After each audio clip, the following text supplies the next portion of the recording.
Bonjour à toutes et à tous, aujourd'hui vidéo spéciale hors série où l'on va parler du professeur Sid Watkins, le médecin emblématique de la F1 des années 70 à 2000. Si ce contenu vous plaît, n'hésitez pas à liker, à commenter et à partager la vidéo, ça nous soutient énormément. Sans plus attendre, place à la vidéo. Yes. He's the ultimate insider, the man that holds the health and safety of F1 drivers in his hands. Quand on regarde la Formule 1 d'aujourd'hui, on se dit qu'elle est très sûre, notamment grâce à des avancées majeures comme le halo ou la cellule de survie par exemple. Même si elle n'est pas parfaite, la F1 moderne ne ressemble plus du tout à celle du passé. Et c'est un homme, entre autres, qui a permis à notre sport préféré de passer d'une réputation de course de cercueil roulant à une discipline fiable et sécurisée. Cet homme, c'est Sid Watkins, le neurochirurgien anglais de la F1 de 1978 à 2004. Né à Liverpool en 1928 et diplômé de médecine en 1956, Watkins réalise des études sur l'influence du stress sur les performances intellectuelles avant de se spécialiser en neurochirurgie en 1958. En 1961, il fait partie de l'équipe médicale lors d'une course de karting sur le circuit de Brands Hatch, mais officie également à Watkins Glen pendant son temps libre. Il officie à l'hôpital de Londres depuis 1970 en tant que professeur en neurochirurgie. C'est en 1978 qu'il rencontre Bernie Ecclestone et devient le médecin officiel de la F1. Lorsque Watkins est arrivé en F1 en 1978, la mort était un événement courant, au moins un pilote mourait en course. Le travail de Watkins était de réduire ce taux de mortalité. Il avait été engagé par Bernie Ecclestone, alors propriétaire de l'équipe Brabham et directeur général de la Formula One Constructors Association, FOCA. Ecclestone, qui avait autrefois ramené le casque de son ami Jochen Rindt au stand après un accident mortel, s'est présenté au médecin et lui a expliqué les lacunes en matière de sécurité médicale sur les circuits. Watkins, passionné d'automobile et d'aventure, accepta de relever le défi.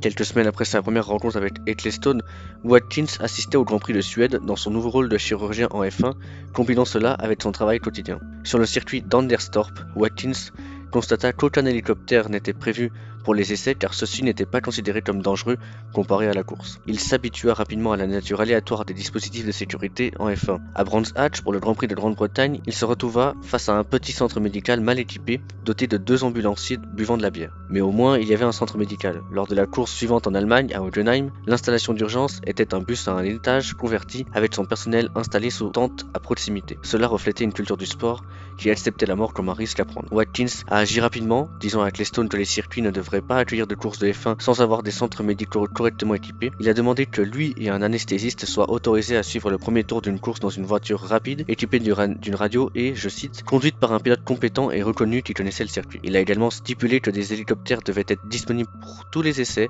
la qualification et la course. Moins de 3 mois après avoir assisté à son premier Grand Prix dans son nouveau rôle, Watkins a constaté de première main l'urgence de changer les mentalités et d'améliorer les mesures de sécurité. Après un énorme accident au premier tour du Grand Prix d'Italie 1978, la police a formé une ligne sur la piste et l'a interdit de le laisser passer. De l'autre côté du cordon, le pilote suédois Ronnie Peterson était coincé dans sa Lotus accidentée avec de graves blessures aux jambes. Après de nombreux efforts pour le libérer et le soigner par les médecins, Peterson mourut d'une embolie le lendemain matin. Watkins reçut ensuite la responsabilité de superviser et de participer activement aux opérations de sauvetage lors des circuits. Parce que cela n'avait jamais existé auparavant, c'était incroyablement difficile, dit Art Stein, successeur de Watkins ayant aussi collaboré avec lui. Les médecins du circuit, déployés d'une certaine manière avec un certain niveau de compétence, ambulances, hôpitaux de référence, tout le système que nous tenons maintenant pour acquis, il a dû créer ça. Il n'y avait pas de culture pour ça, il y avait des arguments ridicules. Eh bien, les gens viennent voir les morts et ça fait partie de l'attraction, et les conducteurs comprennent, ils consentent. La première et la plus difficile bataille fut de changer la mentalité, son travail était rendu difficile par une culture récalcitrante. Donc ça, c'est ce que dit aussi Art Stein. En 33 ans, Sid aura également été aux premières loges d'incidents dramatiques, comme celui de Zolder 1982, fatal à Gilles Villeneuve, ou encore ceux de Roland Ratzenberger et d'Ayrton Senna à Imola en 1994. C'est Sid Watkins qui m'a sauvé la vie à Imola en 1994, un grand monsieur toujours souriant, merci pour tout ce que tu as fait pour nous, les pilotes, réagissait Rubens Barrichello au décès de Watkins en 2012. Barrichello aura été le seul pilote que le professeur a pu sauver durant ce week-end tragique. Après l'accident de Ratzenberger en qualification à près de 300 km/h, le samedi 30 avril, Watkins est arrivé rapidement sur les lieux en moins de 12 secondes. Une réanimation a été tentée et l'Autrichien a été transporté à l'unité de soins intensifs du centre médical du circuit, mais malgré toutes les innovations et améliorations de Watkins, il était clair que la situation était désespérée. Senna a apparu à la porte du centre, il était déjà allé sur les lieux de l'accident et avait parlé au commissaire mais voulait en savoir plus. Watkins sortit pour répondre à ces questions. Senna pleura sur l'épaule de Watkins en réalisant que Ratzenberger était irrécupérable. Voyant à quel point le Brésilien était dévasté, Watkins a tenté de convaincre Senna, alors âgé de 34 ans, de se retirer de la course et d'abandonner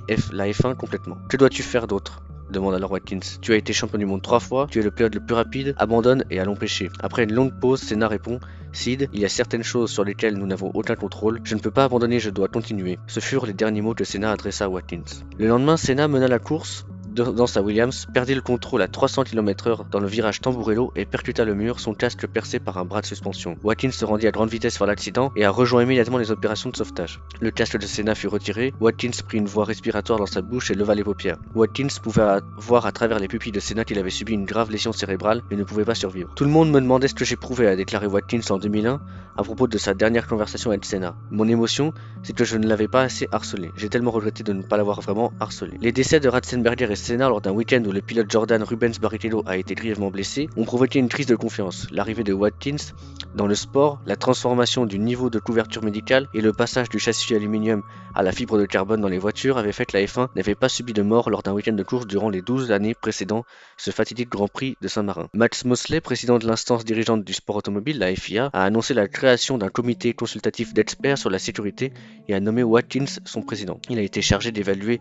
la conception des voitures de F1, des barrières anti-choc, la configuration des circuits et des zones de dégagement, ainsi que la manière de protéger les personnes dans la voie des stands et dans les espaces publics. En tant que chirurgien en bord de piste, Watkins a joué un rôle majeur dans le sauvetage de plusieurs pilotes de F1 après de graves accidents, parmi lesquels Didier Pironi au Grand Prix d'Allemagne 1982, Martin Donnelly au Grand Prix d'Espagne 1990 et Mika Hakkinen de McLaren à Adélaïde en 1995. Il quittera son poste en 2004, mais restera lié à la F1 en tant que président du FIA Institute, qui est souvent cité aujourd'hui pour ses recherches sur l'amélioration de la sécurité autour du cockpit des monoplaces, jusqu'en 2011. En 33 ans, celui que les pilotes avaient l'habitude d'appeler prof aura ainsi observé toutes les évolutions en termes de sécurité. Watkins s'est éteint en 2012 à l'âge de 84 ans, en laissant une empreinte indélébile sur la F1. Voilà, c'est la fin de cette vidéo, j'espère que ce sujet un peu original vous aura plu. En attendant, retrouvez-nous sur tous les réseaux et sur Twitch.